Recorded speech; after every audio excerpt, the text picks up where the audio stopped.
Today I'm talking with Hannah Asher about education, schooling, and the different types of teaching modalities. Now, this isn't specific just to education teachers. This is also very useful knowledge for parents, for yoga instructors, anybody in a teaching mentality. We're all teachers in our own way, whether we hold a classroom or we hold a training seminar or we just have conversations that are very engaging and sharing of information. We talk a lot about the different modalities and different philosophies behind teaching. Got a lot of good information for myself out of this conversation. I hope you do the same. We'll see you on the other side.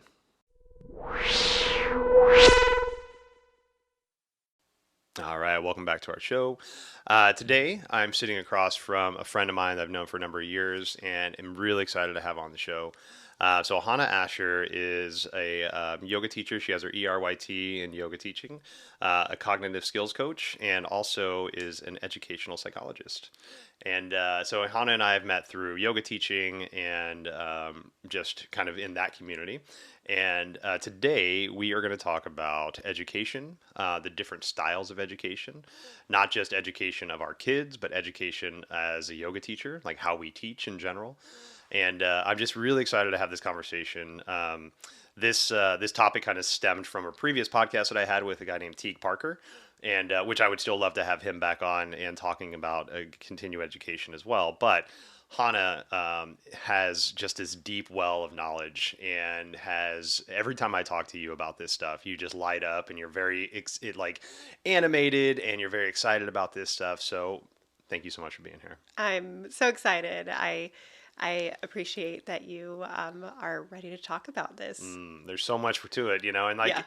you know, the goods and bads, right? There's hmm good and bad things that come from any situation, and with the situation in our current climate, one of the big ones is COVID, hmm and I think that has finally given the education system maybe that spotlight that it needed. hmm Whether it's a dingy spotlight or a bright spotlight, however you want to look at it, hmm there's sometimes we need to really kind of shine a light on some things to know how good they work or how ungood they work. hmm hmm And from the word ungood I just used, you can tell that I was not well educated. Language is evolving. Exactly. In front of me could be in the Webster's dictionary, hmm then I'm gonna stick with hmm ungood then. Yes, you know what? You communicated something to me and I understood what you meant. So there you go. There you go. Good stuff. Made sense.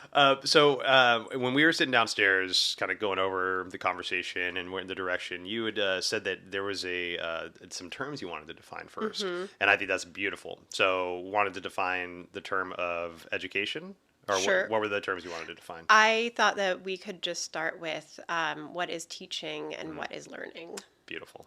Let's start And there. I mean, just those two questions alone could probably be like a whole podcast Right. series. And I think about that pretty frequently. On my first day of class in my master's program, the very first class, the teacher started with what does it mean to learn, and what does it mean to teach, and I thought that I had a really smart answer, and I wrote it down in my little Uh-huh. notebook, and I raised my hand, and I realized that everybody else in this class had a different answer. Because we have all had different educational experiences. We come from very different backgrounds of learning and communities that have a variety of perceptions of the value of learning and teaching. In some communities, there is so much value in being a student, and in others, the only value is being the teacher, being the holder of knowledge. Gotcha. Yeah. And I think that those are evolving regardless of where you are or who you are. But I mean, I don't know. I don't remember what I wrote. Yeah. And I imagine if I like looked back at my notebook, because that was 5.5 years ago that I did that. So if I looked back at my notes, I probably would be like, how could you think this? Right. Like, Yeah. this isn't what this is. But can I throw the question at you? Please. What does it mean to teach? Okay. And that, I love self-defined terms, Mm-hmm. like terms Mm-hmm. that, yes, you can find what a teaching is in the dictionary, Mm-hmm. but you can also that what it means to you is vastly different. Mm-hmm. So teaching to me it's funny because I've been thinking a lot about this lately, not just because of Mm-hmm. this show that we were doing, this topic we're talking about, but it's something that's come up. And I can't remember who I was listening to, but I was listening to a gentleman talk not too long ago, and he was saying I'm going to paraphrase what he said Sure. as part of my answer because it just really kind of stuck with me.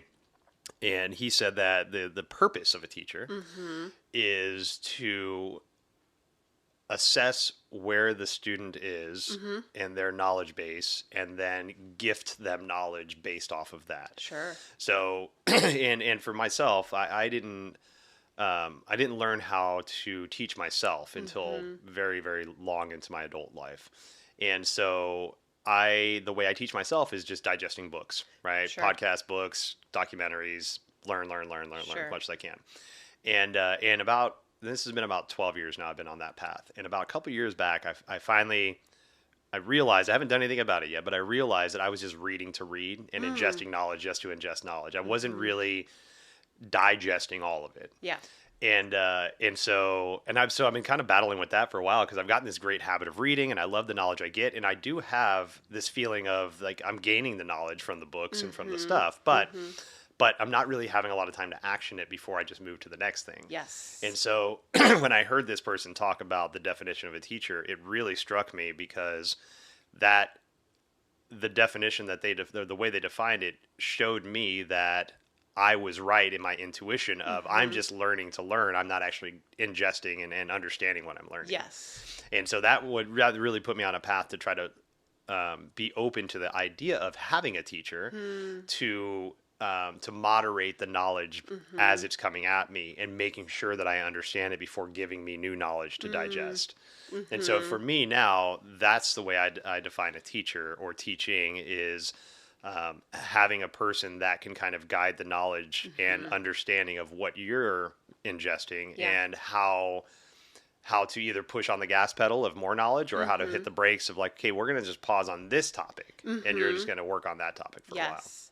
And That's so, awesome. yeah, so I think that's, in a long-winded answer, I think that's one of the ways I define teaching now. I love that. And in your answer you hit on so many elements of educational philosophy. Like one big one is that learning is social, and Mm, we could expand on that to relate it to the current climate. Like what were some of the reasons that students did not learn as effectively at home? right. Because they were learning in total isolation. They were removed from friends.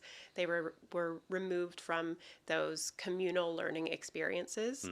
Mm, But also that learning is social in the sense of it's a shared experience. A teacher is never just the teacher. mm, In a classroom full of yoga students, like you're going to watch one of your students who has taken a gazillion more classes than you have or been to a million more studios, and you're going to see them do a pose in a new way, or you're going to watch them. Like I remember the first time I saw somebody do like a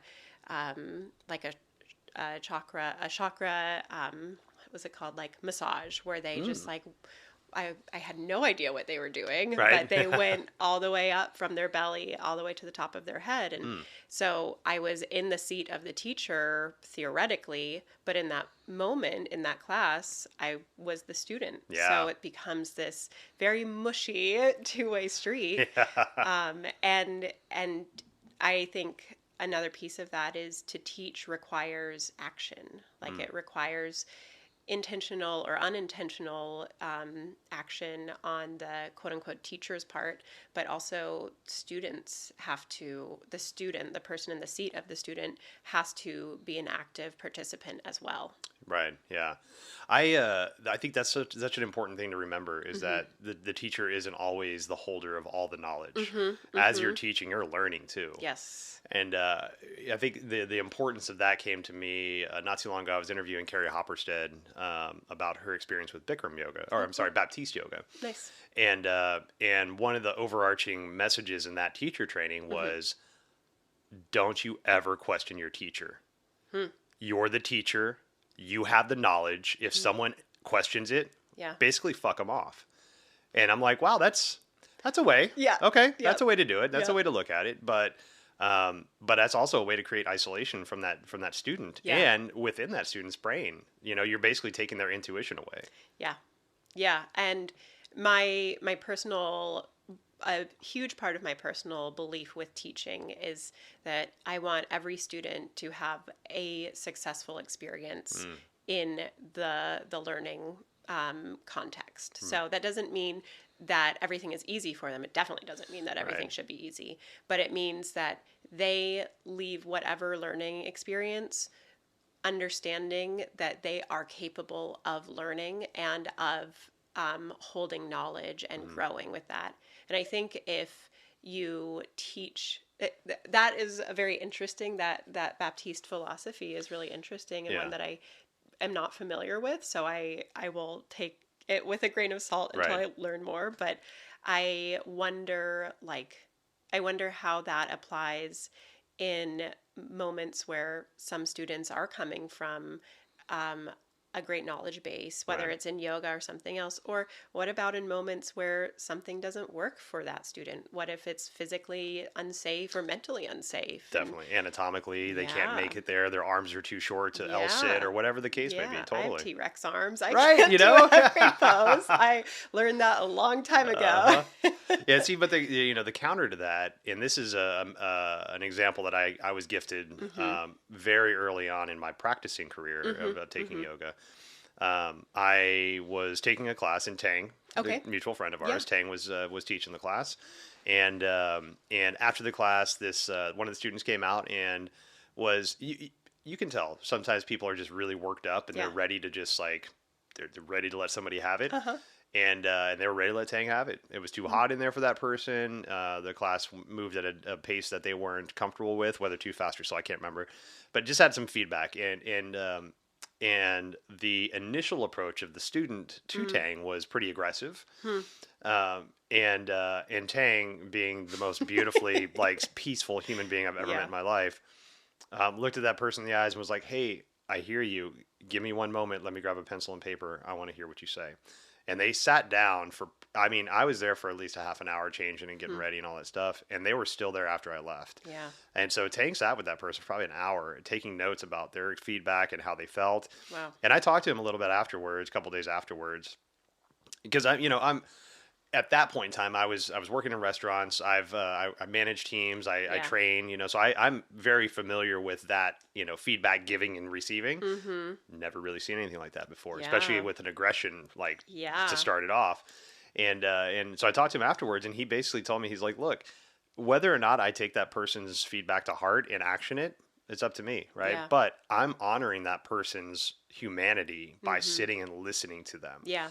Because how many times have we just dismissed people or felt dismissed? Yeah. And that just makes you more angry, Yeah. right? So you hold container, you hold the space, and you sit with that person. You let them say what they need to say, Yeah. and then go on your way. I Like, ah, yeah. I am so glad that was Tang. That right, exactly. I would have turned even pinker than I already exist Hmm. as, and I would have, I don't know what, I probably would have gone a little blank minded, and then it would have affected me. I imagine it would have affected me for a while Yeah. because um, while like looking at that situation from the outside in, I can say, oh, like behavior is a symptom, not a cause. Mm. Like the way somebody acts is a symptom of something greater or something else going on. It's really different when it's thrown directly at you, It is. and It is. it takes either a certain kind of person or more likely a certain kind of person who has done a lot of work Mm. to be able to accept that as an opportunity in the moment for growth. Right. Right. It's the in the moment piece Yes. that is like astounding and impressive. Yep. Because in the moment, like and I'll speak from personal experience, in the past when something like that's triggered me, Yeah. my 7-year-old self comes out and is like, throws a tantrum, like, "Nuh-uh, Mm-hmm. you took the class wrong." Yep. It's like, Yep. because that's our damaged, wounded little child inside Totally. that's trying to like just save face, Totally. and but that was just, it was such a beautiful message, and Yeah. I try Yeah. my hardest to live by that kind of message and that Yeah. example, but there are still times like where, somebody catches you at the wrong time, where you're emotionally not stable enough to Yeah. receive information, which is a thing. Mm-hmm. Like I think, I was talking to a friend of mine the other day about cell phone usage, Mm. and he was giving me shit because he's like, I called you the other day and you didn't answer the phone. I'm like, yeah, I didn't. I saw that you Yeah. called. I didn't want to call you back. I wasn't ready to call you. Yeah. Like I was in a space doing something myself, right? Yeah. And it got to the point of like, well, just because I have my phone doesn't mean Yes. I need to be tied to it and answer your text right away and answer Right. your calls. So and it's very similar to that, to teaching and to learning. Like Mm-hmm. we can have everything that we need to do Mm-hmm. the thing right, but if we're not ready to Right. mentally, physically, emotionally to receive that, Mm-hmm. then we might not show up the way we need to. And so Absolutely. like having that emotional maturity to Mm-hmm. say, this is not the right time. I Mm-hmm. appreciate where you're at. Let's set up a time where we can do this. Yeah. I've had those moments of where Yeah. the feedback comes and I'm like, I'm not ready. I'm Yeah. so sorry. I'm not ready, Yeah. but let's do this another time because I really want to hear what you have to say. But right now, like, if you look at me wrong, I'm going to cry. Yeah. Yeah. Yeah. Yes. Especially while our like in this moment in time when all of our emotional reserves are pretty limited. Mm-hmm. And I think that harkens back to um like remembering and acknowledging that you are always a teacher and you're always a student. Like you are always both of those things. Mm-hmm. And whether you're in front of a class of third graders, which I often am, or a class of adults who are willingly there on their mats, which Mm-hmm. I often am, that is a space for you to share what you know and also to learn from what those around you know. Mm. And that you sort of described when I asked you what your outlook on this podcast was, like that was so in line with what I hold as my philosophy for Mm. learning and teaching. Like everybody has a story. Everybody has something that they are bringing. They have a history, they have experiences that shape their perception of things. And finding ways to hold people in safety and in value, um, and letting providing spaces for people to share what they can, like that's how we grow and that's how we learn from other Mm. people, and that's how we become better and stronger as individuals and as communities, Yeah. that every person brings something and has something to share. Yeah. So When you were saying that, it really struck something with me. There's a teacher I had. I want to say his name is Mr. Barber, but I might be mistaken. But mm-hmm, he's a high school, let's say like government teacher, mm-hmm, and and we ended up becoming close. After high school was over, I helped him move a washer dryer or something from his parents' house. We cool, like spent some time outside of school together, mm-hmm, and he told me one time, we were talking about education, and he was telling me one time that I was actually asking him, I was like, why? I don't know why, but I'm so drawn to your style of mm, teaching. Like, I don't get stuff from other teachers. yeah, At that point in time, I was, heavy into drugs and alcohol and mm-hmm, stuff like that, and like I wasn't really right in the mind. But for some reason, this teacher spoke to me, and what we kind of flushed out through the conversation was that his style of teaching was just to tell stories. Like he was just a really good storyteller. yeah, And through the enthusiasm he told with the stories, interweaving all the knowledge and the yeah, factual stuff that we needed to learn for whatever curriculum syllabus he was teaching. mm-hmm, But he told it through a story. But we didn't even realize. It wasn't like we sat down with our hot cocoa and he was like, once upon a time, yeah, and fucking goosebumps and shit, yeah, So, but he had this way of conveying that knowledge yeah, in story form. yeah, And I had no idea that was my favorite way of learning. Like yeah, learning through story, learning yeah, through like an actual, like an allegoric kind of like mm-hmm, atmosphere. It mm-hmm. was so beautiful. That's powerful. And hi it sounds like his ability to convey his passion for something and his interest, um, that when you show that you are excited about something, others feed on that. Mm, And if you're just communicating, like if you're just reading straight out of a book, you could have the most interesting thing in the whole world and it would be uninteresting to most people. on the flip side of that, you could take something super dry, super boring to many people, and if you paint it in a really colorful, exciting, Hmm. interesting way, put energy behind it, whatever you want to do. I mean, I think about yoga and like my some of my favorite poses to teach are like I love teaching downward facing dog Mm. because there's so much happening and it's such when students get to a point where down dog is like a reset pose for them. I won't say rest pose because let's be honest, It it's just not triggers always everybody. when everybody says Fucking when resting yeah, pose. when oh my gosh, when yoga teachers are like, you can rest in downward dog. I'm like, no, you fucking No, can't. Like, you no, you can't. can't. It's not it anyways. Yep. But it is a pose where you are using so many parts of your body, and everybody has a different way to fit into downward dog. And you Hmm. can cue so many things. You can cue stretching or strengthening. You can cue breathing. You can cue. You can talk about the angles of it or whatever it is. It's just one pose, and it's a pose you do a million times in a class. Right. But students get excited about that and start you can see their bodies start to engage differently and change. Mm. And so it can be something very simple or very straightforward, but if you go deep into it, that is where you get buy-in, you get excitement from others. Definitely. Yeah. Definitely. We did a training one time for restaurants, and we were introducing French fries into our menu, and Ooh. I went to, yeah, right, and so we went to this Cisco test kitchen, and the rep that so we're just gonna go and like sample fries. The rep that we talked for an hour and a half about French fries.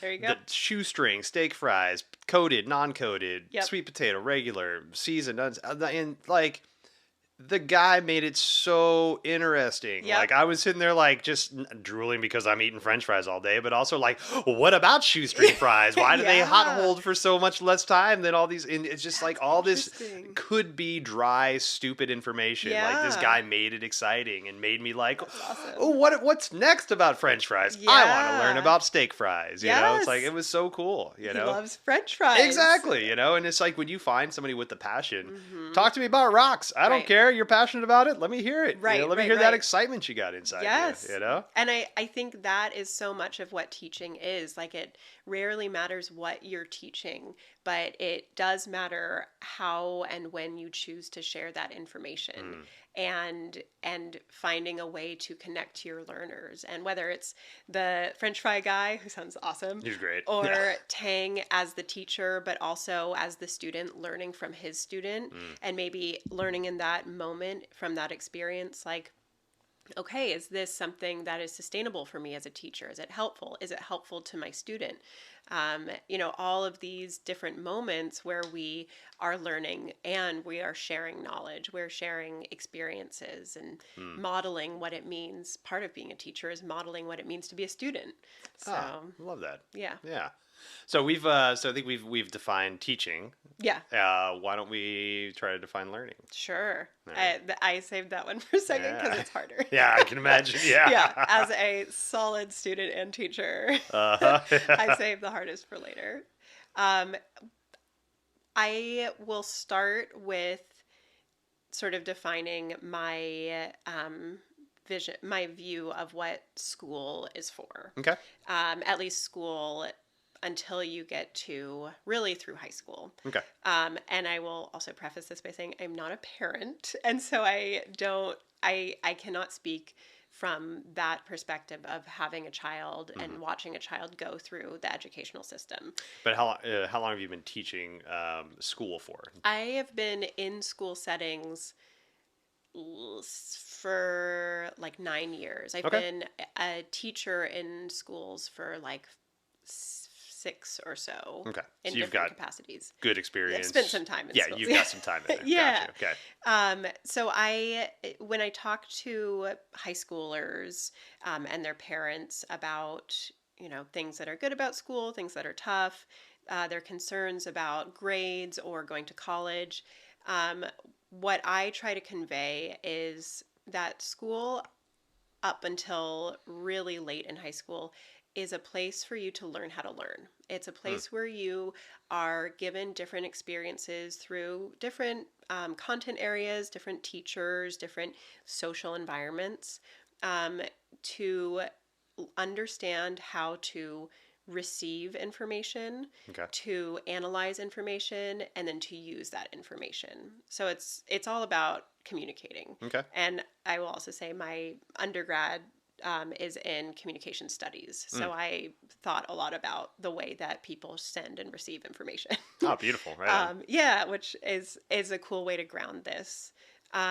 So if a student gets straight A's all through school and they study for every test, I'm describing not the kind of student I was when I Neither was younger, myself. many of us, yeah. Yeah. But if they know how to make a study guide and take a test and it's perfect, prim and proper, there's value in that in the sense that you know how to manage yourself, you know how to set goals often and move through them. You know how to organize information or find information. Um, but there is also a lot of value in moving through school, not necessarily staying organized, not having great time management, but finding opportunities to learn how to have those things, learn either the hard way Mm-hmm. or through real experiences, and to create and to develop your own methods for holding information and doing something with it. Mm. Um, if if a student studies really hard for a test and they take a test and then that's it, what value is that experience? Right. That's rote memory, and that can be very handy in some at foundational levels or in some settings. Mm-hmm. But most of us at least want to have a life where we are using information in more hands-on, kinesthetic, interesting ways. Mm. And beyond a scripted or prescribed work or learning environment, right? So if you are able to leave school knowing how to do stuff with information, I think that is so, so Mm. valuable. And that will maybe be a slower route to, a 401k or whatever. Yeah. But I think that there are a lot of opportunities. I won't say more opportunities, but I will say a lot of opportunities to have a really colorful life beyond not great grades or even bad grades Right. in school. That touches me a lot because I was not good in school, Mm-hmm. and I know a lot of people that were very successful in school, traditional school, Mm-hmm. through high school, through college. Mm-hmm. Good grades, blah blah blah, GPAs, Yeah. magna cum laudes, all that stuff, and and seemingly outside looking in, those people in my eyes were like, they got their shit together. Yeah. They're doing it. Yeah. They found their passion in life. They're working it at it. And and I check in with these people still throughout the years, and I'd say a good percentage of them aren't even in that field anymore. Sure. And a lot of them aren't in any kind of quote unquote, what we would consider professional field, salary based field anymore. Sure. And a lot of it, in a lot of the conversations that I have with these folks, is because like they got really good at learning that way and applying Mm-hmm. knowledge that way, but Mm-hmm. in our quote unquote real world, or whatever world they stepped into afterwards, Sure. that wasn't the case. Yeah. It wasn't just grades, it wasn't just know-how. It was, Yeah. how do you interact with groups of people, how do you Mm-hmm. how do you do with your deadlines, how do you self-manage yourself, Yep. whenever there's not going to be that overarching boss that's watching you. Yeah. And a lot of those folks just crumbled under that. They didn't know how to do what they weren't told to do. Yeah. And so as much as the education system is benefiting a lot of people, I think it's also hindering in a way, because we're so like, just take the way that the school system's set up. Mm-hmm. All right, we go to school for roughly 8 hours a day, Mm-hmm. hour-long classes or so. We have about 10 minutes breaks in between, and then we have an hour for lunch. Sure. Right, that's roughly the way schools are set up. And I read something a while back that schools were set up that way because that's how our assembly lines and our jobs were set up. The factory workers were set up. Yeah. You'd go to work for 8 hours. Yeah. You would have hour-long shifts. You'd get about 3 breaks, 10-minute breaks throughout the day, and then you would have your hour-long for lunch. Yeah. So basically, we've been conditioning kids to go into factory work for decades now. Wow. Yeah. But work isn't like that anymore. We don't Yeah. have factory work. We're more, project management based. We're more group oriented based. Yeah. So if we're modeling school off of the way that the workforce is going, then why aren't Hmm. we changing schools to change with the way the workforce is Yeah. going? And that was the catalyst for me to start looking outside of, like, okay, Western school is not the end all be all. Yeah. And my ignorance showed me that, like, that's just the way I thought school was. I Yeah. didn't know that there were other options for schools. Yeah. My family couldn't afford private schools. I didn't go to college. I went to I got my associate's degree in an Hmm. arts college. Cool. But that traditional way of learning for me just didn't resonate Yeah. until I started learning other modalities. But it was way after high Yeah. school, way after college, in my late Yeah. 20s. Yeah. Yeah. I think you've hit on so many important things, and I will circle back and try and clearly define my idea of learning, but I want to connect to something that you said Okay. about like the traditional Western school model. Mm. And we know, and most teachers, I would say, I don't want to speak for any teachers, but many of the teachers that I have had these conversations with um, recognize that the model that we have for school, that start at around 8 a.m., get out around 3 p.m. with whatever breaks between, that's not how kids learn best. Right. Like, I know as an adult, that's not how I do my best work. If Mm-hmm. I could, I would work from like 8 a.m. to 11:30 a.m. and then I would be done, and I would work straight through and I would be fine. Mm-hmm. But we have these models set up to rest the rest of our structure in society upon, whether it's the calendar that we use because at whatever time we needed kids to be able to go back and help with the harvest, Right. Mm-hmm. or right now it's largely because we need a place for kids to go and be safe while their parents go to work, Mm-hmm. because we have to have ideally two parents who are working in full-time jobs in order to support their families. Especially in Seattle. And Yeah. yeah, in places like the place we live. And the schools that we see changing or providing an alternative option to public schools Mm-hmm. are independent schools, which are mostly tuition based, Mm-hmm. and they are mostly white, and Yep. they are very, very high up socioeconomic status families. Mm-hmm. And these are the kids who largely, not everyone, but largely are already coming in leaps and bounds ahead of students who would benefit the most from having an alternative school model. Right. And something that I think is so fascinating is the models that a lot of these independent schools have, like Montessori, like Reggio Mm-hmm. Emilia, like the Waldorf school. All of these models were created in post-war European countries for kids whose lives had been blown apart by war. Okay. These were the poorest, most disadvantaged communities, Mm. and there were individuals who recognized the need for something different to lift these kids out of poverty.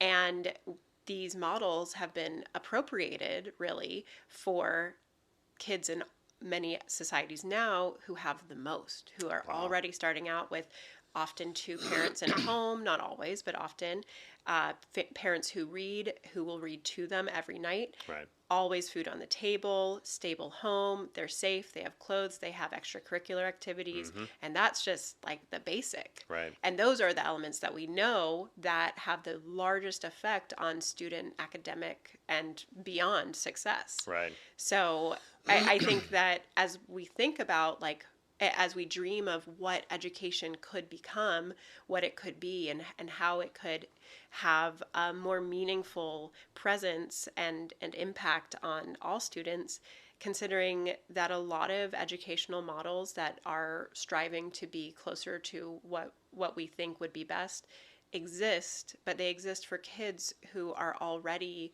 largely much more at an advantage than the Right. students who would benefit most. Yeah. So Wow. yeah. Yeah. That's disheartening. I just read an article the other day about a woman that was sentenced to 9 days in jail Mm. because she had her child going to a school that was across the district lines. She Yeah. spent 9 days in jail because she wanted to give her kid a better education. That just fucking makes me disgusted. I just want And to it throw up for should. that. I mean, yeah, we we should the passion that we put towards so many other um, beliefs and so many other movements.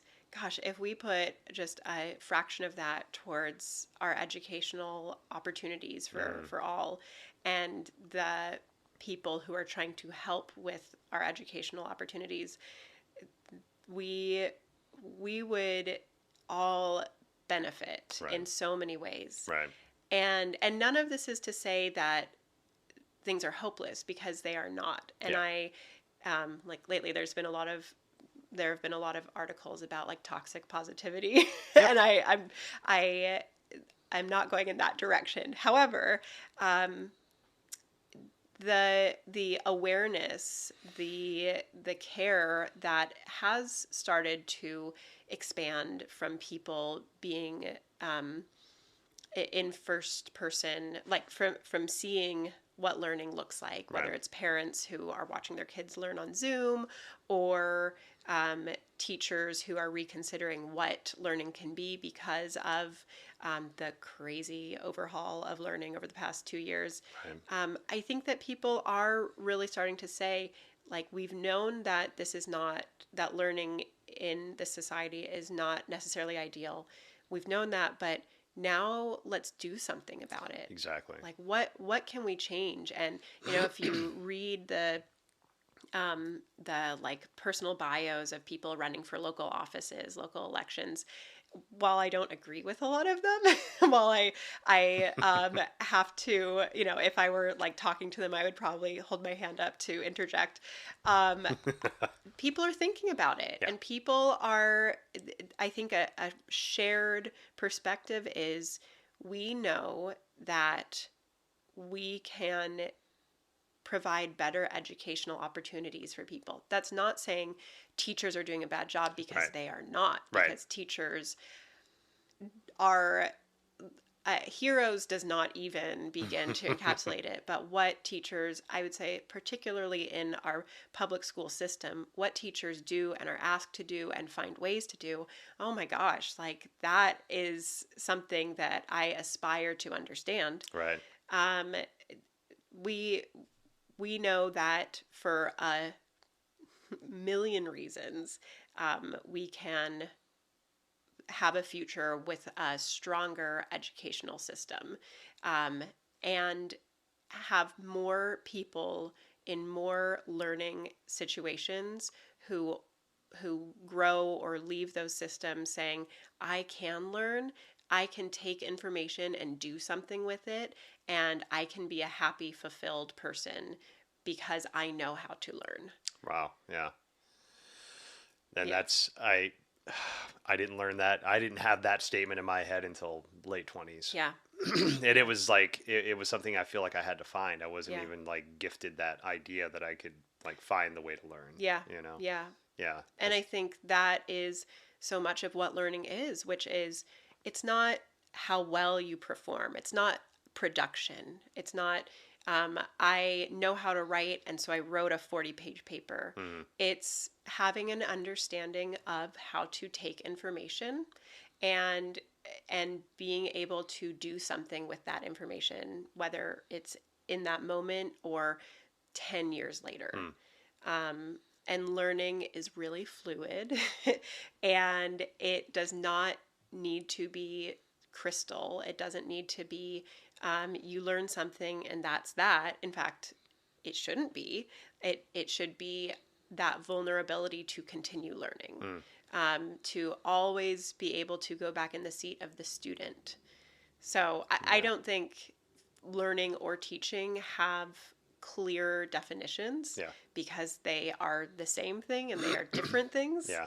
Um, I think this is where it gets like very like philosophical, and sitting at 3 a.m. in a dorm room talking with the other college students about, like, yeah, man, like learning, teaching, what are these? Uh-huh. But but you see these things happening in every moment, Yeah. and you experience them. You don't go through a day, even if you isolate yourself from the world, like there's something that you're going to learn, whether it's about yourself or about the world around you. Hmm. So, Yeah.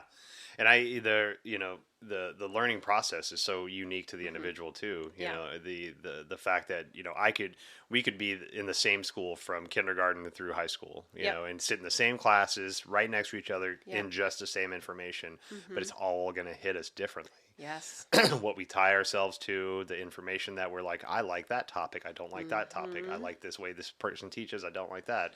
hmm, Distraction by this person, attraction by that person, whatever yeah, it is, and so that uniqueness breeds, like, how that information hits us allows us to have the skills that we need as we get hmm, older and hmm, as we start to utilize that information.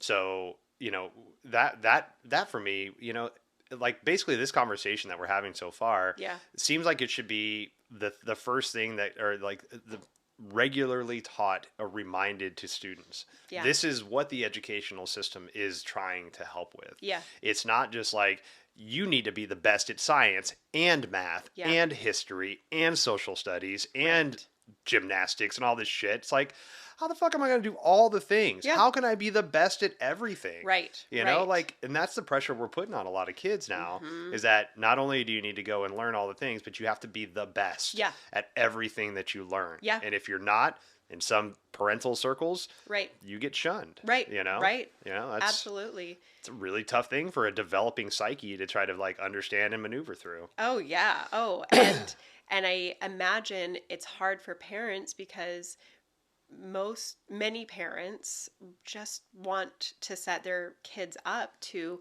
have good, fulfilling lives. Right. But that competitive aspect is probably a little bit of the anxiety of like, if my kid doesn't know how to do this, if they're not measuring up to everybody else, they are going to get left behind. Hmm. They won't get into the schools they want to, or they won't get the job that they want, Right. or they won't get a scholarship, or whatever it may be.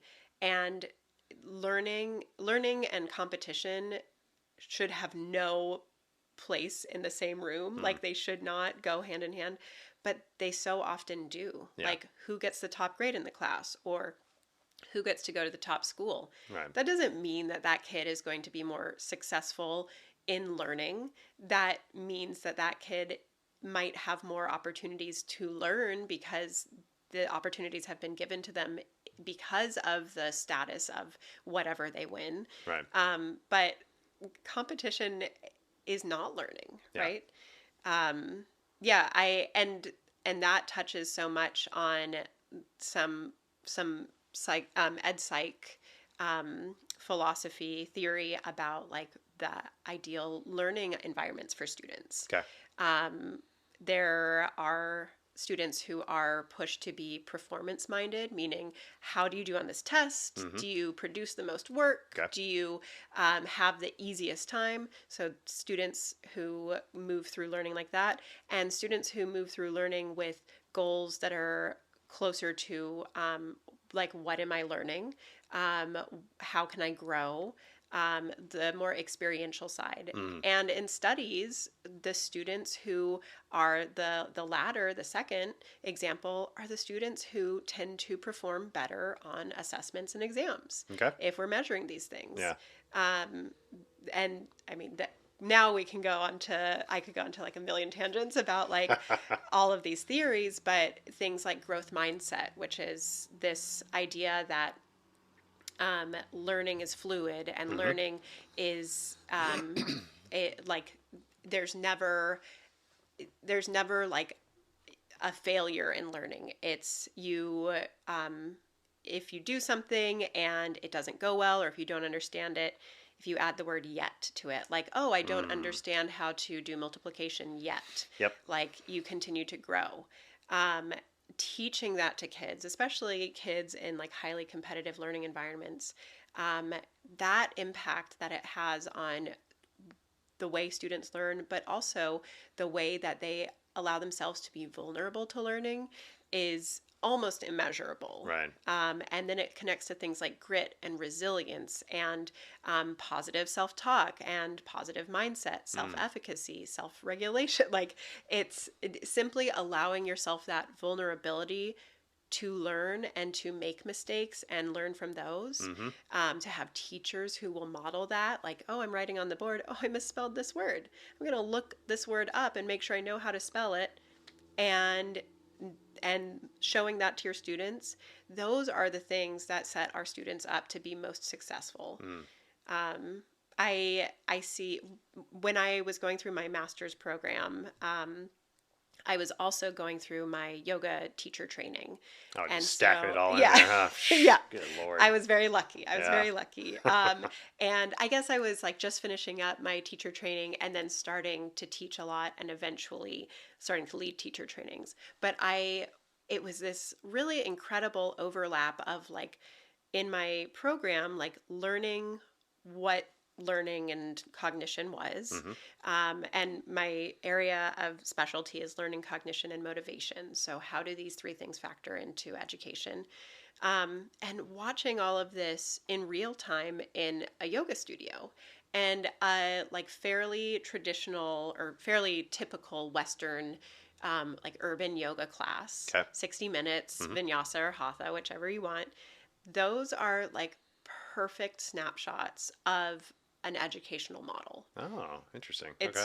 It's fascinating. Yeah. And from a teacher and the language that teacher uses Okay. to how a teacher connects to students, either verbally or in some settings hands on, Mm-hmm. to whether or not a teacher just speaks the cues or models. Some teachers will model everything. Right. Yeah. They'll just do the class. Some teachers won't do anything.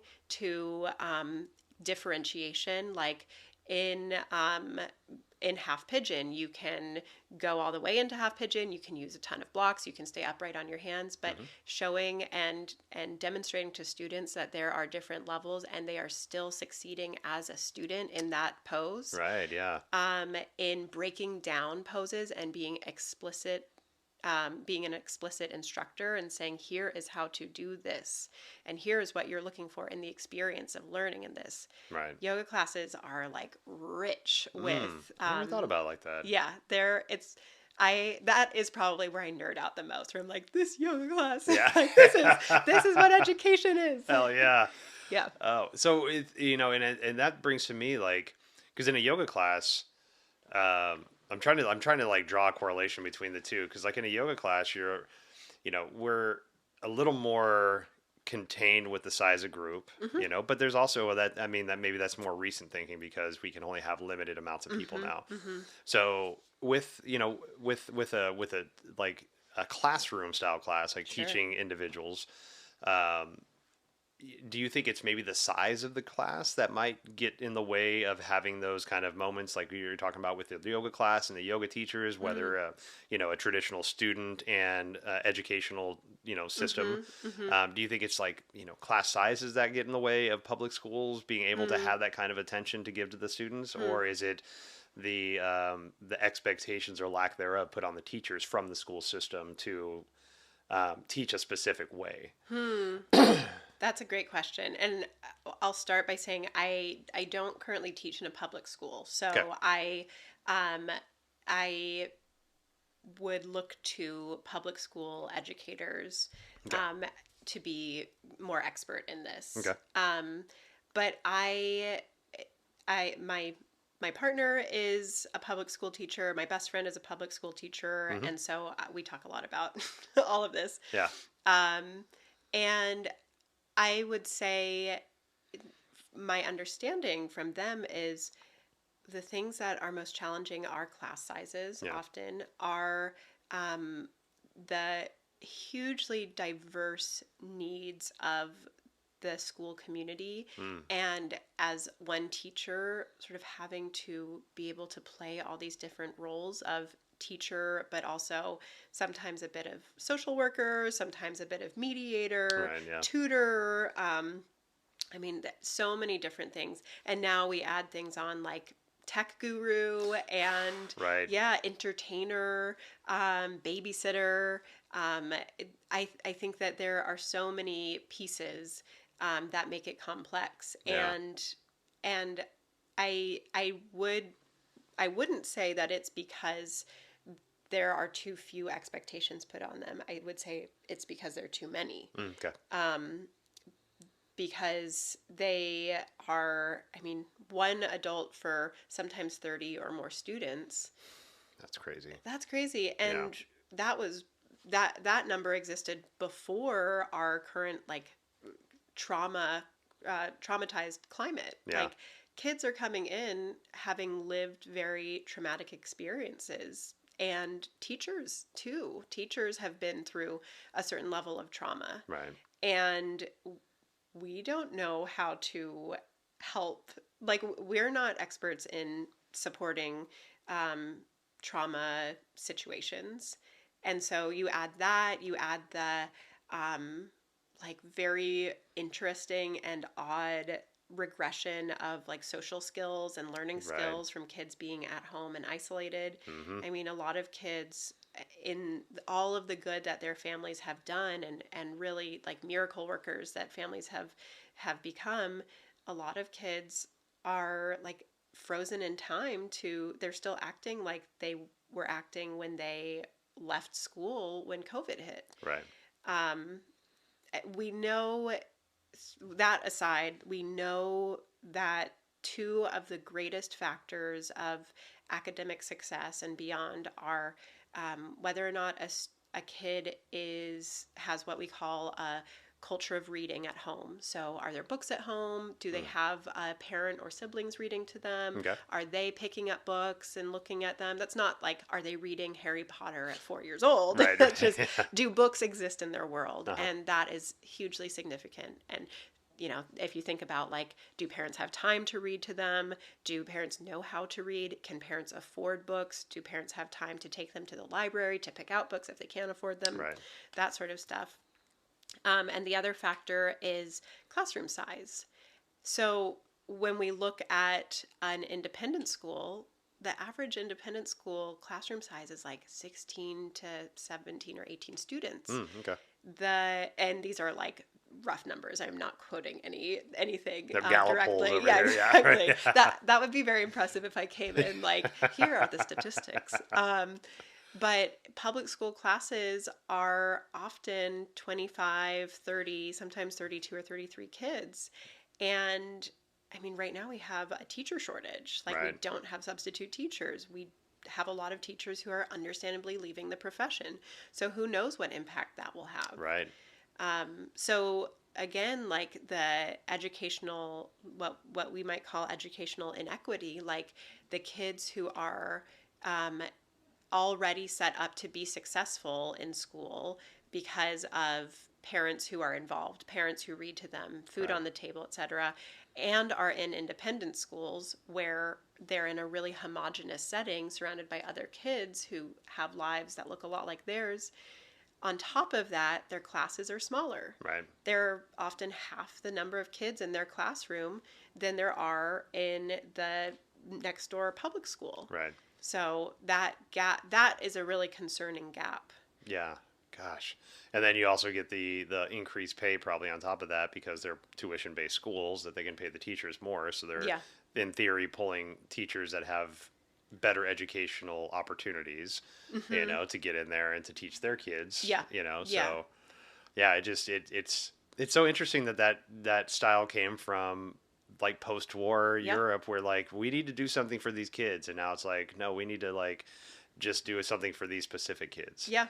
It's like what happened to everybody? Right. What Right. happened to all the kids? Right. Right. It is so interesting to think like these models that were probably like looked down upon by higher society at one point, when they showed success, when kids were learning and growing, um, that's when the haves compared to the have-nots Right. got interested. Mm-hmm. And I they have become like very strong symbols of elitism, I think, Right. of, oh, like my child goes to a school where like they don't need to play with technology, or oh, they play with technology with the 3D printer, one of the 10 3D printers their school has. And Right. it's like, but what about like the free and reduced lunch program next door? Like Right. what about the kids who like the latchkey kids who are going home and at like 8 years old, like feeding themselves and putting themselves to bed because parents are working? Yep. Or simply, what about the like very middle class families who are not uh, far on one end or the other of the spectrum, but just can't afford the tens of thousands of dollars it costs to send their kid to a private school? Right. So, And we're just increasing that inequity. yeah, Yeah, yeah. man. And you know, there's a theory that I like, and I don't like the theory just because. Okay, so there's this theory that I like that we sometimes we dismiss other things that we've tried Mm-hmm. just because we've tried them and they didn't work. Yes. And I get that to an Yeah. extent, but we're also, when we have the new knowledge base, Mm-hmm. the new skill set, the new team to Mm-hmm. try something, Mm-hmm. right? You're different than you were when you tried that thing previously. Mm-hmm. So, and I'm not saying like any of these things should be retried or would work or whatever it is, but Sure. like when you look at things like communism, socialism, Mm-hmm. things like Mm-hmm. that yes, they've been tried, they've been horrible results in the past, Mm-hmm. but we also had a very different mindset in the past. And again, I'm not saying that communism is the way to go, but Mm-hmm. like looking at some of the good aspects of some of these things that did not work for whatever reasons, Yeah. and trying to draw some different parallels into something that Mm-hmm. could work now with this new mentality we have Mm-hmm. of how not to be an asshole to specific races of people, Yeah. how to try to include everybody no matter what your social status or economic status is. Yeah. Like, with the idea that, like if this new way of teaching and learning that is being paid the hundreds and thousands of dollars a year for used to Mm-hmm. like drew from impoverished areas that were just trying to find ways to educate their kids, Yep. then there's a way to do it in an inexpensive way. Sure. We're the ones that put the price tag on it. Sure. So like that education side, that education system, that education Mm-hmm. idea is useful for all the masses Yeah. if we just change the perspective of how we view it. Yes. And I think that's such a hard thing, is like when we realize we're the proprietors of our own misgivings and our own Mm-hmm. ill will. Yeah. It's like, if we're upset about inflation, we control inflation. Yeah. Not we as in you and me, but the governments that we work under and live Yeah. under control inflation. Yeah. They cannot inflate. Yes. There's ways we can stop this. There's ways we Mm-hmm. can make things more, even keeled, if you will. Yes. Yes. But there's also strong reasons why they're not doing that. Yeah. And Yeah. I think that's when it gets hard. Like, I'm not a conspiracy theorist. Like, I don't Mm-hmm. have the brain capacity for it. Yeah. I do, but I don't want to have I, it. yeah, yeah. I definitely do. But exactly. But Yeah. when we've created an atmosphere of mistrust, Yeah. and then you start to see things like this start to come up, and the Yeah. factualness that come up, it's like it's hard not to think that somebody's against somebody, or Yeah. a group of people's against another group of people, Mm-hmm. whether race status or economic status. It's hard Yeah. not to, when you see all this information being given to you now in a much more neutral way. It's like, well, I already had a hard time believing the government, and now you have all this information that's showing me it's even harder. Yeah. So Yeah. we're creating a lot of the misgivings ourselves, just from like the withholding of information and the withholding of goods. Yeah. You Yeah. know? I mean, I think that what you've brought up is a wonderful example of the importance of being able to be vulnerable, right?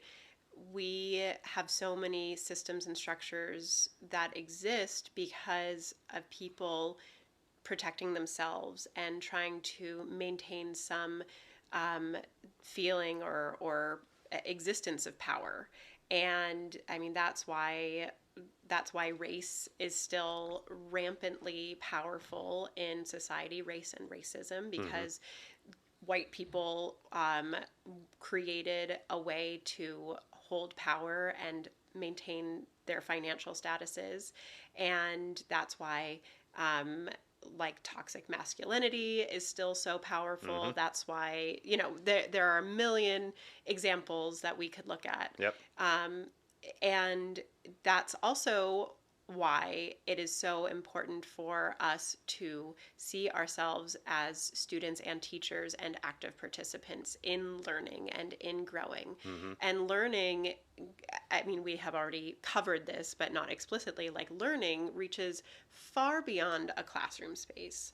And learning about the world around you, about the Mm. people who live by you, about the different motivations and needs of those in your community and in your state and in your country, Mm-hmm. and asking why are people holding on to these beliefs or pursuing these, Right. looking again at behavior as a symptom, not as a state, not as a root. Right. People are jerks because things have happened to them or they're going through something, not as an excuse, Right. just as a reality. Definitely. And it's not your job to excuse that. Mm-hmm. It's not your job to punish them or to teach them, even. But what you can do, what I do think is your job, is to learn from that, to Right. say, okay, this person um, believes this. Let me understand why. Let me understand my role, if any, in that, and how I can change. Right. And you won't always have something that you change or that would be directly related to it. Right. Um, but learning about the world we live in and how to be an active participant, and that is where this necessity of teaching people how to learn, Yeah. teaching people how to pursue or simply receive information and think about it and do something with it. Right. That is why education is so important. Because if we are not providing education or educational opportunities to people, then the same group or a smaller and smaller group of people are going to continue learning and gaining analytical skills, and the the chasm between them and the rest, quote unquote, will expand. Right. And so I'm connecting all of these things, but again, like, having good teachers in any setting, school, a good manager or boss who's a teacher, Mm-hmm. a yoga teacher, whomever it is, a judge sitting in front of a person who committed some minor crime, but sitting in the seat of a teacher. These are all opportunities to help others understand the world that we see, and Mm-hmm. for us to understand the world that they see, and to make those connections so that we can share our knowledge and fix and grow the world that we live in. There you go. There's so much there. The way that basically what you've been talking about is that systemic, right? It's just Mm-hmm. been this way for so long that we Yeah. don't know any different Yeah. unless we go searching for those answers. Yeah. And so to kind of tie into what you were talking about earlier, when our perceived ignorance is met with somebody else's aggression, Yeah. a big percentage of the time we dig into our ignorance Yeah. because we feel our ego's just been attacked and Yeah. it feels damaged. So, Yeah. I could be looking at a purple wall and be like, I love this red wall. Yeah. And then you're Yeah. like, dude, this fucking wall's purple, you Yeah. idiot. What the Yeah. hell? And it's like, F you, this wall's red. Mm-hmm. I'm digging in now, right? I don't Mm-hmm. care if I know for a fact that wall's purple. Mm-hmm. I said it was red. Now my ignorance digs in, Yeah. right? And when we have that constantly, Mm-hmm. we don't even get to the point to where we actually know what our true thoughts are because Yeah. we're just so in this defensive mode. Yeah.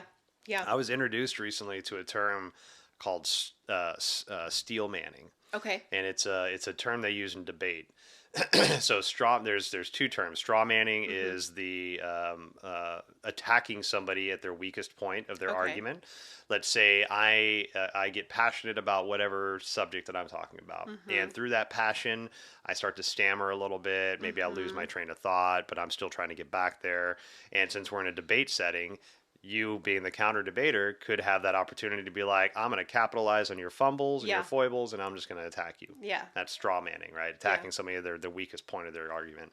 Steel manning is the opposite of that, where you help somebody construct the most poignant argument that they possibly could, because we all want a worthy, quote unquote, worthy rival, Interesting. right? And so I'm going to help you formulate the best argument that you can. I Yeah. feel you stammering. I feel the emotion that's coming in there. So I'm going to help you clarify exactly Mm-hmm. what you want to say. Mm-hmm. And then from that, then I'll have my response, Interesting. And so we're showing humanity. We're not Yeah. attacking the person for their foibles or for Yeah. their emotion or for whatever it is, their ignorance, perceived ignorance. Mm-hmm. We're helping them to Mm-hmm. understand exactly what they need to say, and maybe through that helping of understanding, that's the first time they were clear enough to form that thought Yeah. and really think about it. And Yeah. then they really think about it and be like, shit, I'm Yeah. wrong. I Yeah. had no idea. Thank you for holding that space to Yeah. let me know, like, really flesh that out and realize that I'm going against my personal morals here. Yeah. Thank Yeah. you for doing that, right? Yeah. And so, like, I have a feeling there's a lot of that goes on too. So not only do we have this disenfranchisement between the haves and the have-nots, Yeah. but then you have this I'm going to hold on to whatever I perceive my knowledge base to be, Yeah. and nobody can fuck with that. Yeah. And that creates that strong-willed ignorance, that Yeah. deep-seated ignorance that they don't even know why they're being ignorant, or even the fact that there is ignorance involved in what they're doing. Sure. So I think there's, when we can start to step out of our own ego Mm-hmm. and not think that everybody's trying to attack our stance, Yeah. and really come to a place to where we can hold space for humanity to Yeah. try to find their way of speaking. Yeah. I think a lot of this stuff will dissolve on its own. Yes. But right Yes. now we're just so in this egoic moment of like, this is no, Yeah. I'm right. No, Right. fuck you, I'm right. Yeah. Yeah. Whether it's Republican, Democrat, Yeah. masks, no masks, vax, no vax, whatever your polarity wants to Yeah. fucking be, there's a polarity out there for you. Yes. Right. And it's just, you talked about toxic positivity. I'd much rather live in toxic positivity Yeah. than choose a bullshit side just for the fucking sake of choosing a side. Mm-hmm. You know? Yeah. Oh, Yeah. man. I do think that our many of our problems are much closer to being solved than it feels. Yeah. And there are some gatekeepers who either knowingly or unknowingly are in the way. And but there are so many things, minor shifts that could happen that would open up these opportunities for healing or for growth in individuals and in society, like Yeah. in the world. And we can look at the legal system as some examples. Like we could look at education. There are so many different moments and things that, like, when you think about it, like, it's really quite simple. Like, oh, so you mean the only thing that would have to change is this? Like, the only thing that would have to change is that instead of having like mandatory sentencing for this, like, we could have mandatory rehabilitation, or we could have like whatever difference in this system. Mm-hmm. And then we wouldn't have like such a complex incarceration system. Right. And we wouldn't have, like, all, I mean, that is, really shouldn't go in that direction because I don't know as much as I should. But There's a lot of inequity with the yes. incarceration system. Yes. And yeah. there are so many things that could so simply maybe just evaporate. And we're so close to that being the case. And that's where we look at vulnerability again. That's where we look at safety in learning and safety in receiving and knowing how to receive information. Yeah. And, my goal as a teacher, whether it's in yoga or in the classroom or in my cognitive skills coaching, is I want the people that I work with to understand that they are capable of learning, and that they are capable of taking information that may be delivered in a very specific way and understanding it in the way that works for them. That doesn't mean like manipulating it to fit them. Right. That just means that they are such great experts in themselves that they understand what they need to learn and be a learner. And I think if it is a political position that somebody takes, if it is a I don't know, whatever religious position that somebody takes, it doesn't always mean that they're going to change their beliefs, but learning how to exist in a world where people have other beliefs and perceptions is a very powerful and healing excuse me, existence to have. Yeah. um, and I think that I don't think we're that far from that. I think that we could get there in our lifetimes where people feel safe learning and feel safe being wrong and understand that not everything you hold has to be right or wrong. Like, Right. if somebody has a different view on something, that doesn't mean you're wrong. Right. Yeah. That doesn't mean they're wrong. Like, I use a lot of metaphors when I teach, and cooking is often Oh, a good on you. metaphor. Yeah. And something, a dish that tastes amazing to me. Okay, I love cilantro. Okay. There you go. Cilantro Yep. is one of my favorite herbs, and some people hate it. Yep. Tastes like soap to some people. Exactly. Totally. And that might be because of their biological makeup. That might just be because they don't like cilantro. Hmm. That doesn't mean I'm right and they're wrong, or vice versa. Like, Yeah. there are different reasons to this, and we can have different opinions. Yeah. That being said, there are some things that, like, people are wrong about, like the way they treat others. Totally. Yeah. There are some Yeah. things There's that some are black and definitive white. right and wrong. Yeah. Yeah. Definitely. But understanding that, like, learning doesn't mean, and learning from experience or whatever doesn't mean that you have like a catastrophic situation Right. and you have to like crawl out of it. It just means that you were solid enough in your self identity, your sense of self, your self concept, that you are okay acknowledging that there is information out there for you to gain and Yes. for you to do something with. There you go. And that's the importance of having good teachers in any setting. There's a. Do you remember the movie Dogma? Came out Yeah, in like early with 2000s, Kevin maybe. Smith. Or, Yeah, Kevin Smith. yeah, Exactly. Totally. yes. There's a line that I think is Matt Damon has in there, and they're talking about beliefs versus ideas. Mm-hmm. And his character Matt Damon, he plays like an archangel of some sort, Okay. right? And he's telling, I think it's Ben Affleck is the counter angel, and he's like telling him, he's like, I don't have beliefs. People die over beliefs. Mm-hmm. People can change their ideas, right? That's great.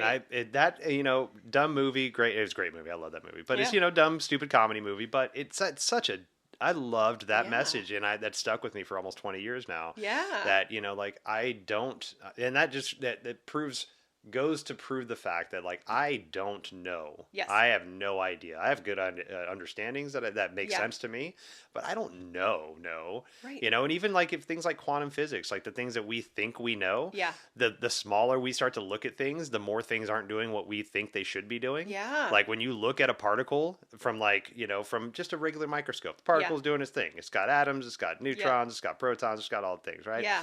But when you look even deeper in there, that thing is doing whatever the fuck it wants until you realizes you're watching it. Then it's like, Yeah. oh look, I'm a proton. Yeah, No, I'm supposed to be a proton. yeah. I'm not dancing over here. So the more we think we know, we don't know shit. Right. And so like I love that idea that the deeper we start to look into things, the more ignorant that we find ourselves. Yeah. And that just really proves that we really don't know. We have ideas. Right. And so right. holding on to these ideas and letting them be malleable as new information comes in, I think is one of the best things we can do. Yeah. Yeah. One of the ways that I love creating empathy with people, with humanity, is by visiting different countries. I think that's one of the best ways to diminish any kind of fear you might have about maybe it's a race of people or a religion that's dominant in some country or whatever. Yeah. Visit that country. Yeah. Visit the culture. Be embraced by the people. Right. At one point I was kind of hopeful that with the expansion of the internet and more digital services now that because not everybody can travel, it's an Sure. expense, but so I was kind of hopeful in the beginning that services like that would help us be able to view empathy now and feel like what, I don't know about this culture, I'm going to go like Google this culture and learn about it. But the counter to that now is that there's so much negativity that's being put out there Yeah. that let's say I want to learn about the Middle East, right? Yeah. So I'm going to Google the Middle East, probably most of the YouTube stuff I find is going to be some kind of protest or some kind of Yeah. bombing or some kind of like religious activism of some sort, Sure. like not the best representation of what that culture is, Absolutely. and I can speak from personal experience going to Mexico. Like the first time I was thinking about going to Mexico, I was a little scared. The cartel's Mm-hmm. very heavy, and this was Mm-hmm. 20 years ago. Cartel's heavy. There's I see pictures of people driving around in the beds of trucks with machine guns. Mm. There's countless reports of people just getting kidnapped off the streets and then Sure. held for ransom. All this shit, right? Mm-hmm. Mm-hmm. The moment I get to Mexico, I was 18 years old. I was embraced by every single person that I Mm-hmm. had no idea who they were. Sure. The food, the culture, the Yeah. people, the atmosphere, it was all love. It was Yeah. all like, hey, how's it going? I'm trying to speak Spanish. Hey, Right. guess what? I'm trying to speak English. Hey, we'll do the best we can. Let's Yeah. just pantomime and speak slow to each other for an Yeah. hour, right? Yeah. And, so I guess what I'm trying to say is like, there's so much apprehension that can be dismissed when you just meet the person and you Yes. see their humanity. Yes. So we can find our confirmation bias every time. Yeah. If you think something's bad, you can find enough stuff to report that badness, Oh, right? yeah. To confirm that for you. Yeah.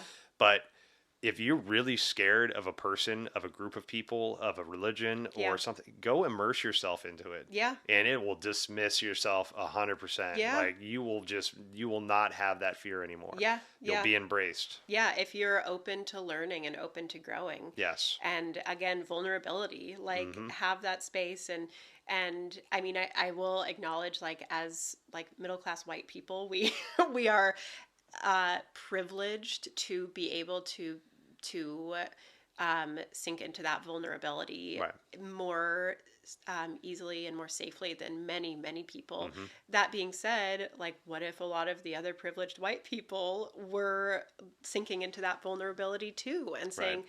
what if I do open myself up? What if I do allow myself to learn? And what if I do allow, the person of color to tell me, like, to check my privilege, or to go into a space where I am the minority. Mm-hmm. And like, what if we really sink into that privilege of vulnerability that we have? Like, what impact would that have for growth? That's beautiful. I think that, if you have a privilege, if you are born into privilege, or if you find yourself in a certain amount of privilege, like, do what you can to lift others up, but also lift others up with your privilege. Like, Right. use that privilege. If you, like, I have been privileged to get an incredible education, I am doing my best to use my education to better education for others. Right. Like, that is my own interest, and I'm lucky for that. But if we see that humanity that others have, if we see that in any space we go into, we can bring something, but we can also grow, and we can have an impact in our learning and growing. Yeah. Like, that is healing. That is optimistic. Yeah. But I think it's also very realistic. I do too. I think it's we changed the standard. Yeah. We changed the definition. Yeah. Right. Because it's self-defined. Right. Yeah. We change how we choose to show up. And I Yeah. think like we were talking about systemic stuff. Yeah. We've proven that we can really introduce a lot of very wrong systemic things and let Yes. people believe them to be right. Mm-hmm. So why don't we do the opposite? Right. You right. know, like we know, like I can't remember the guy I was listening to, maybe Daniel Schmachtenberger, but he had this thing he was talking about where like okay, so the Sigmund Freud, right? Mm-hmm. We all know Sigmund Freud.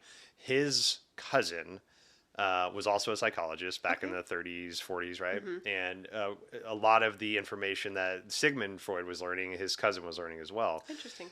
And his cousin went on to take that knowledge that he gained about the human psyche, and he wrote the book on how to advertise to people. Oh, wow. So he basically took the definition, the blueprint of the human psyche that him and Sigmund Freud figured out, and he wrote a book on how to manipulate that for advertising. Whoa. Right? So we know how to sell like cancerous products to Yeah. people and make them want them. Yeah. Look at all the sodas that are out there. Yeah. Coke, fucking Pepsi, all that stuff. We know that type of sugar and that type of delivery service increases your opportunity for diabetes, for cancer, for all these things. But they're billion-dollar companies that aren't slowing down. Yeah. And so taking the idea of how to tug on the heartstrings, Yeah. how to make people feel emotional about products they have no desire to have, Right. and to like take second mortgages out on their homes just to afford these things. Yeah. Why can't we take that information and use it for good now? Yeah. Why can't we know how to tug the heartstrings? Why don't we put that towards something like self development, Yeah. or your like the empathy on a worldwide basis? Mm-hmm. Like you were Mm-hmm. talking about using your privilege. Yeah. The first time, I'm a middle class white guy, Mm-hmm. and but I struggled growing up. Sure. The first time I heard I was privileged, I was like, get fucked, get Mm-hmm. fucked. There's no privilege here. Yeah. But you got to take it in context, Yeah. because like what I have may not be as much as what other people have, Yeah. but it's way more than what a lot of people don't have. Yeah.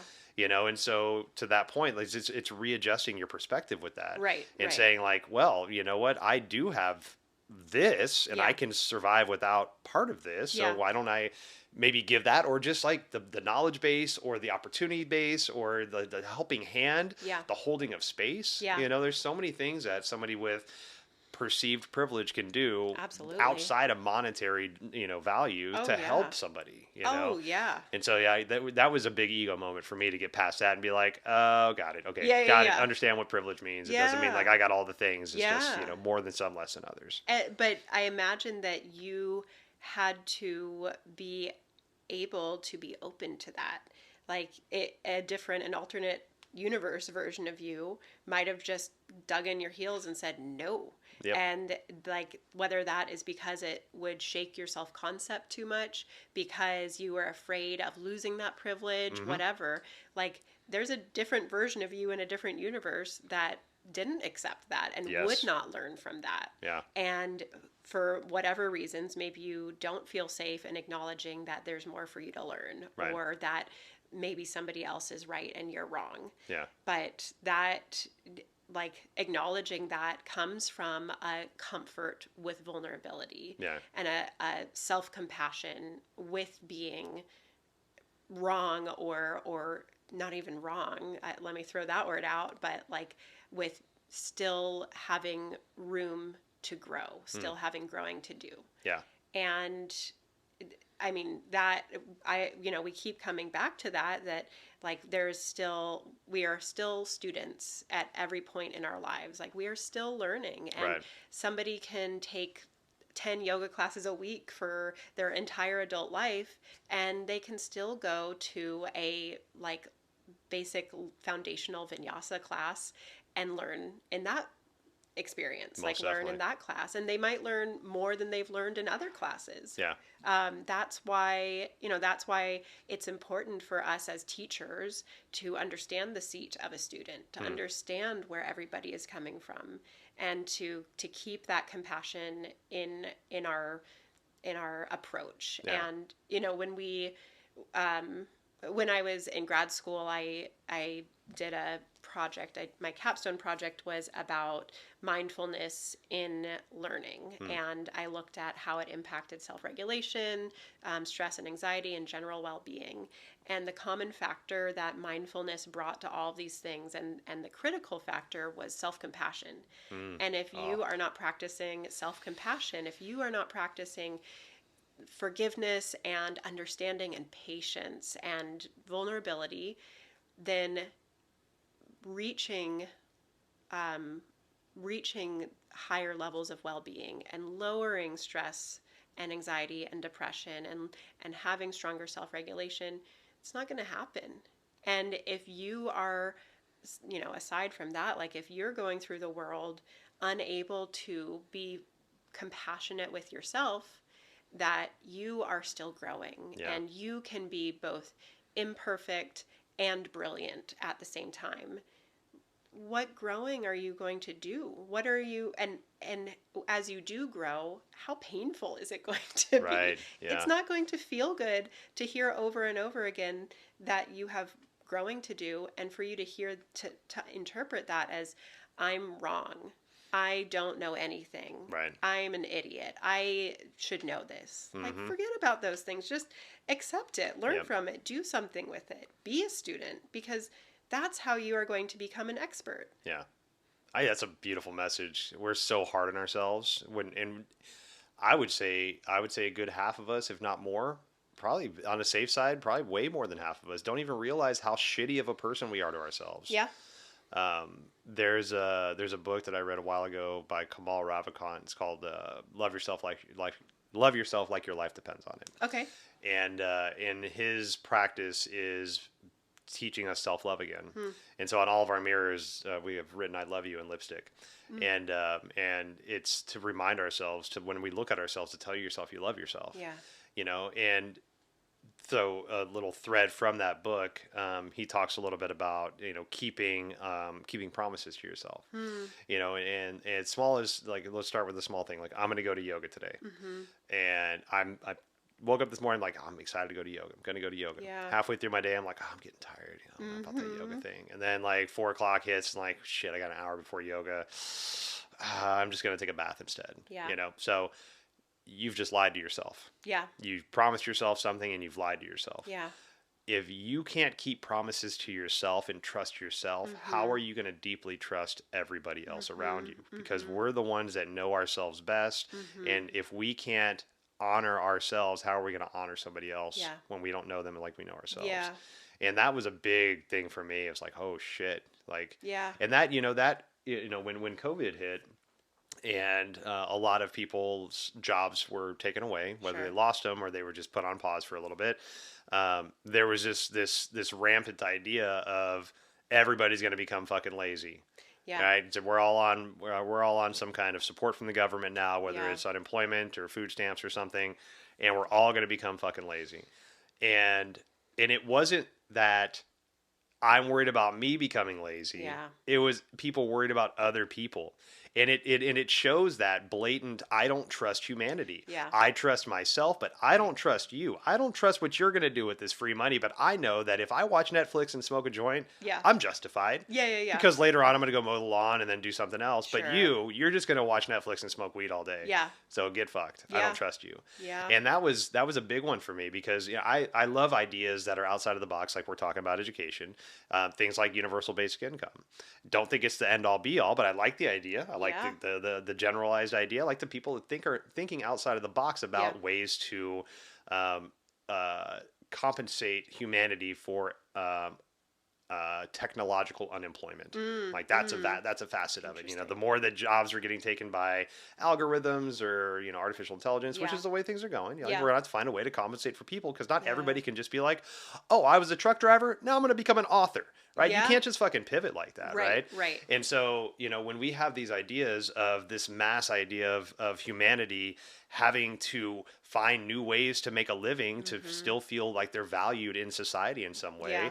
universal basic income is a great one for me. Yeah. And one of the biggest arguments is, well, I trust that I will do something honorable with whatever money you send me, Yeah. but all the rest of humanity is going to turn into lazy couch potatoes that Yeah. aren't going to do shit.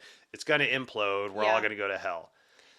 Yeah. There's countless studies that have shown that that's not true, and they For can sure. give you like volumes of information on how that's not true, but Yeah. it's still, people are still tied to it because if you can't really trust yourself, Right. you're just perceivingly trusting yourself, Right. then there's no way that you're going to trust humanity. Right. That's so interesting. And I wonder with that, like when we consider the self-compassion piece, like with your example of like taking a bath instead of going to yoga, like where does the mindset of understanding what you really need, like listening to what you need, because there are going to be nights Totally. where you do need to just stay home and like you don't need yoga tonight. Right. Or where, just not making a decision, not having a schedule or a place to be, that is going to be vital to you getting up tomorrow and being a productive or positive member of society. Totally.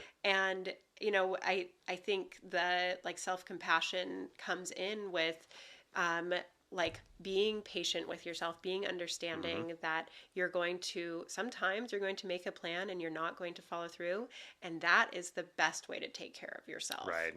And having the ability to apply that to yourself while also looking at somebody else and saying, they said they were going to like go to that interview today, or they said they were going to do whatever today, but they didn't.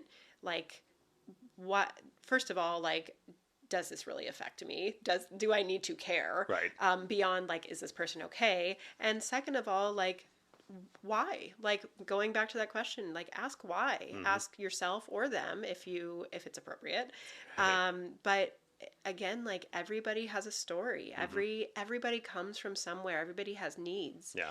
And right now, those needs can feel very murky. Like, we don't know what we need to heal as a community or as a world. Hmm. I mean, we have some, like, pretty good ideas about the big things, but um, on an individual level, like, the things that used to heal us, or that used to provide us with that, like, intuitive reset to know, like, okay, what do I need to be my best self? Hmm. What do I need to be, the like the image of the person that I hope to be, that I feel best being? That that is confusing and conflicting right now, Right. because we have some very confusing things going on in the world. And that is where that self-compassion becomes even more critical, that you don't have to know. Right. Like, what our jobs right now are, to take care of ourselves and to take care of other people, and to learn what that means in sustainable and healthy and proactive ways. Right. I think self-compassion, that's probably the missing piece for a lot of people's Mm-hmm. ability to have compassion with others. Mm-hmm. Because like you were using the yoga example that I used, yes, if you find out you want to take a bath instead of doing the yoga, Yeah. that's great. Yeah. The problem that, at least from self experience that I have, is that I'll be in that bath Mm-hmm.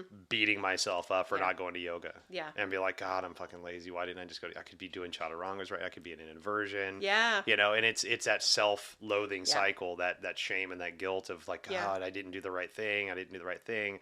So again, like, if we can have that self-compassion, Yeah. and give ourselves the freedom to change our mind, and not hold ourselves to this like unrealistic Yeah. expectation of perfection, Right. then I think we can soften that idea of perfection that we'll never meet. We can soften that with Right. humanity, because humanity's never going to meet it. Right. There's Right. no perfection out there. No, There's perfection is boring. exactly, and it's Yeah, and self-defined it's again. fake. Yeah, Yeah, exactly. yeah, It's like, yeah. my perfect is way different than your Right, perfect. right, right. And if we, I don't think that's we're so individualistic with that stuff Hmm. that I don't think there's a unification of a word like perfection. No, no. So getting that out of the brain, and just letting self-compassion drive, Yeah, and seeing humanity, yeah, and just the attempt. yeah, Oh, man. yeah. And isn't that, in many ways, the essence of this idea of aparigraha, like non-attachment,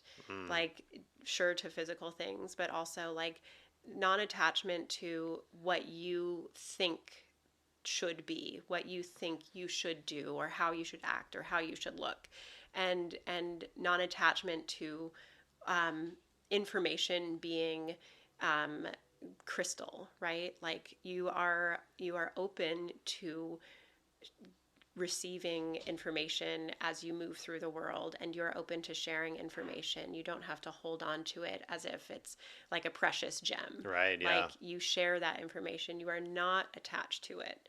And with the compassionate piece of that, like, always coming back to, like, being in the seat of the student. Like, you always grow, and you always learn, and you should always want to, because Yeah. that's how you know you are alive in the world. So Uh, it comes together in kind of simple ways, but it's a reminder that we are all teachers, we are all students, and those of us who are in the seat of the teacher, like, we have such a powerful, positive way to learn and grow with our students. mm. Wow. Well, you just inadvertently wrapped that up. That was Good. great. Oh my gosh.